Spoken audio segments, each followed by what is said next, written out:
बीरबल की खिचड़ी। दोस्तों, आप सब ने हिंदी में एक कहावत सुनी होगी, बीरबल की खिचड़ी पकाना। क्या आप जानते हैं कि इस कहावत के पीछे एक दिलचस्प कहानी है? ये कहानी अकबर और उनके नवरत्न बीरबल से जुड़ी है।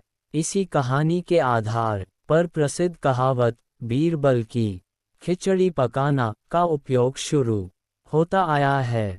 कहानी इस प्रकार है। एक दिन बादशाह अकबर ने घोषणा की कि जो आदमी सर्दी के इस मौसम में नदी के ठंडे पानी में रात भर खड़ा रहेगा, उसे शाही खजाने से पुरस्कृत किया जाएगा। इस घोषणा को सुनकर एक गरीब धोबी ने सारी रात नदी में खड़े खड़े बिता दी और अगले दिन बादशाह के दरबार में आकर इनाम मांगने लगा। बादशाह ने उस धोबी से सवाल किया, क्या तुम बता सकते हो किस शक्ति के सहारे तुम रात नदी में खड़े रहे? धोबी ने अदब के साथ जवाब दिया, आलमपनाह, मैं कल सारी रात महल की छत पर जलते हुए चिराग को देखते रहा। उसी की शक्ति से मैं सारी रात नदी में खड़ा रह सका।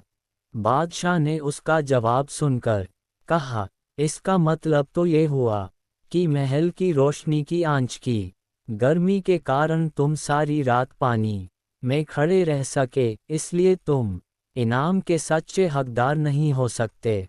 धोबी उदास हो गया और बीरबल के पास जाकर निराशा भरे स्वर में बोला, दरबार में बादशाह ने इनाम देने से इनकार कर दिया है। धोबी ने इसका कारण भी बीरबल को बता दिया। बीरबल ने गरीब धोबी को सांत्वना देकर घर भेज दिया। बादशाह ने अगले दिन बीरबल को दरबार में न पाकर एक खादिम को उन्हें बुलाने के लिए भेजा। खादिम ने उन्हें आकर सूचना दी, बीरबल ने कहा है कि जब उनकी खिचड़ी पूरी पक जाएगी तभी वह दरबार में आ सकेंगे। बादशाह को ये सुनकर बड़ा अचरज हुआ। वह अपने दरबारियों के साथ बीरबल के घर पहुंचे। वहां उन्होंने देखा कि दो लंबे बांसों के ऊपर एक हंडिया में चावल रखकर उसे लटकाया गया है और नीचे जमीन पर आग जल रही है। बादशाह ने तत्काल पूछा, बीरबल, यह क्या तमाशा है? क्या इतनी दूरी पर रखी हंडिया में खिचड़ी पक जाएगी? हुजूर, जरूर पक जाएगी, बीरबल ने उत्तर दिया। कैसे? बादशाह ने कौतूहलवश पूछा।